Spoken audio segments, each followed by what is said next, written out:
Hey guys, welcome back to the channel. This is the first part of a two-part little video series thing that I'm doing. It's not that crazy. The first video is going to be this one of what I carry on my person while I'm out upland bird hunting. In this case, it's going to be grouse hunting in the forests of the Northwest here. And then the second video is going to be the video portion of what I take and what I keep in actual grouse camp. So back at camp versus when I'm actually out doing the hunting, right? Kind of like two parts. Okay. Because to me, it is separate. Okay. So if you're into that, stay tuned, check it out.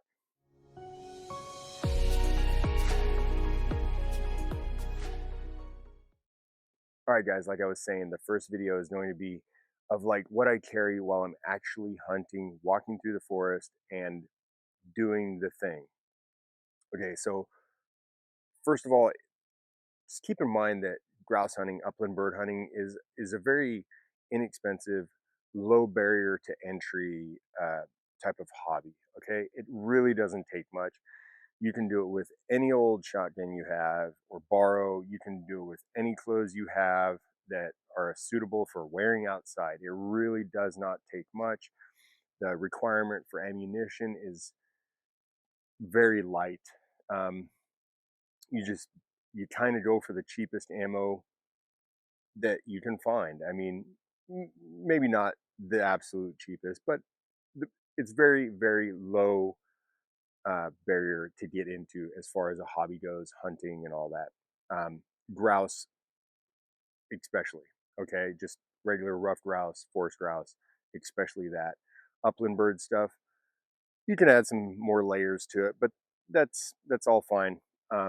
It's like anything else, you can throw an exorbitant amount of money at it and get very little in return as far as performance, or you can just go out there and do the thing.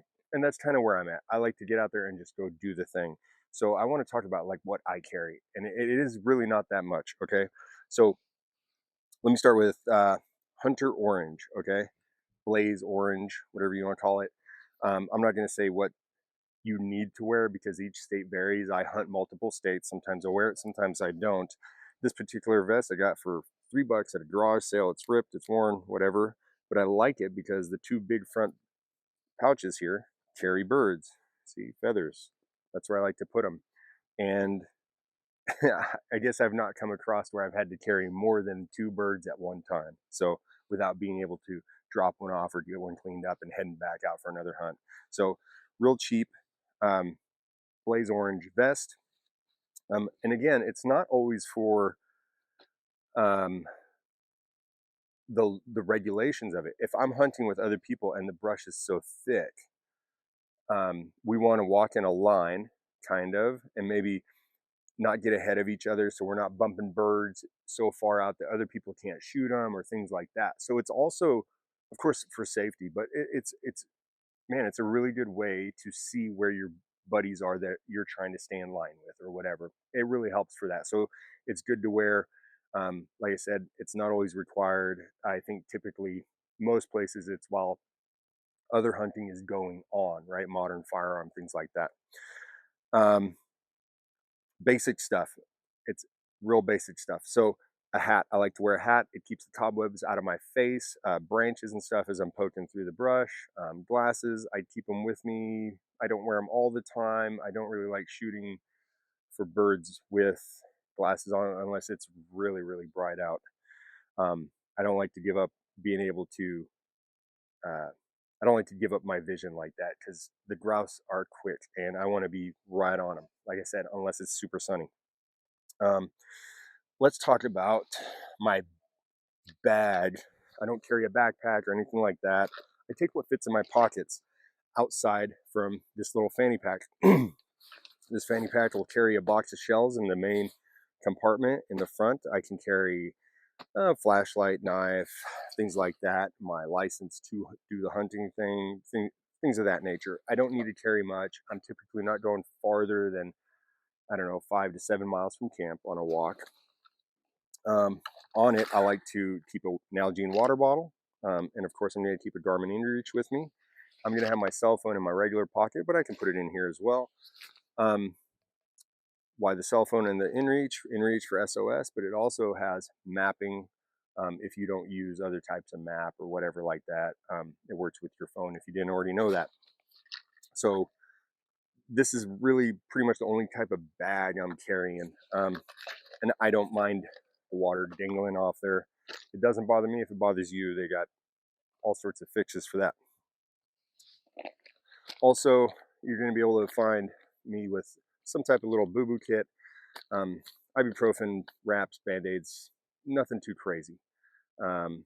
Really nothing too crazy. And a lighter because of a lighter. I put lighters in my boo-boo kits just because, you know, rubbing sticks together, stupid. What else? I carry a pocket knife. I've got two knives I carry. They're both at Benchmade right now getting sharpened, but I also have, this is like a little, this is the Gerber, man, what is it? I don't remember the name of it, but it's the blade that you can, it's a skinning knife that you can change out the blade itself with, right? And it comes with a little packet of changeable blades. But I carry this while I'm bird hunting, really good to clean up birds. I mean, it's a skinning knife. The changeable blades, maybe I should make a separate video, but it doesn't have much of a backbone, so getting around bones and the joints and stuff, not the best. Anyway, video for another time. Pants. These are fall raven type canvas-y cotton pants. What's important to me about them is two things. They are cotton, okay, no synthetic material, and they got these little loops on the front that act as a place to secure it to the laces on your boots or shoes. So it's like a makeshift gaiter for your pants without having to wear gaiters. And of course, like I said, cotton. I understand cotton kills, but the reason I like cotton instead of something like this, which these are fine, perfectly fine hunting pants, the Sitka whatever, because these are super synthetic. They're the four-way stretch, all the super expensive technology is in this, and they're great pants, but not for grouse hunting, because with grouse hunting, I find myself going through sticker bushes, all those little bushes that like to cling onto you, grab onto you, and especially with the time of the year too, you know, you're going to have more sticker bushes and things like that versus, ooh. Anyway, so bugs are crazy. The nylon and elastic pants and clothes tend to grab that stuff, and I don't like it. So the cotton just seems to just brush it right off, and nothing really sticks to it. So same with the tops. I'm not going to want to wear things that are too synthetic-y. I'll probably go with just a flannel. In cooler weather, I typically just hunt in a t-shirt or a long sleeve if the bugs are real bad. And in the colder months, I might move it to wool or something like that. So I've got everything covered: hat, tops, pants. You got options. Boots, I like the mid height, not the super high, the 10-inch. These are 8-inch. I like it just high enough to where I'm mobile and dirt's not falling over the side and going into my boot itself. Like I said, a nice long pant that covers that. Gaiters if you're so inclined. But a boot like this is really good. Nice, firm, sturdy. Good to trudge uphill after birds that you might have shot. That's your basic kit. You can do a lot of stuff with that. Okay. I know some people hunt grouse with a 22. I do not. I'm not even interested in doing that. I like shooting them on the wing out of the sky. That's what I'm chasing, right? This is by no means an upland bird gun. This is the Benelli Vinci. I do believe they quit making this. They made this for a few years. I don't know how too different this is from the Black Eagle that they have, but whatever. You can change out the choke, 3 shots. That's what you're allowed. Semi-automatic. More like a duck gun, I would say, instead of your traditional, you know, the real beautiful shotguns, the side-by-sides or the over-unders. That would be more of your upland type of shotgun, but this is what I got, and this works real well. And I've shot a lot of birds with this, and I do quite enjoy it. So if you found any value in this, I surely hope so, because two things I want you to take away is that it doesn't take much. You probably already have the stuff, and you just got to get out there and do the thing, and that's when you're going to find out what you really like. So if I've forgotten something and you carry it while you're upland bird hunting or grouse hunting or whatever like that, please let me know. I'm always dying to find out new stuff that the viewers are turning me on to, which happens more than you think, so I appreciate that.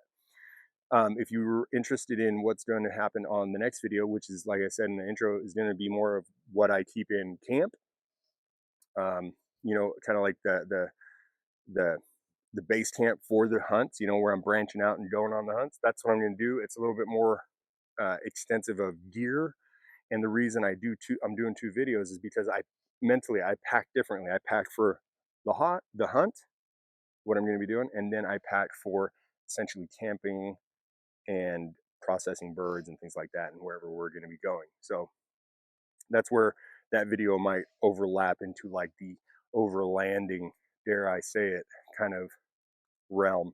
But yeah, stay tuned for that. So thanks for watching. Stay safe and have fun.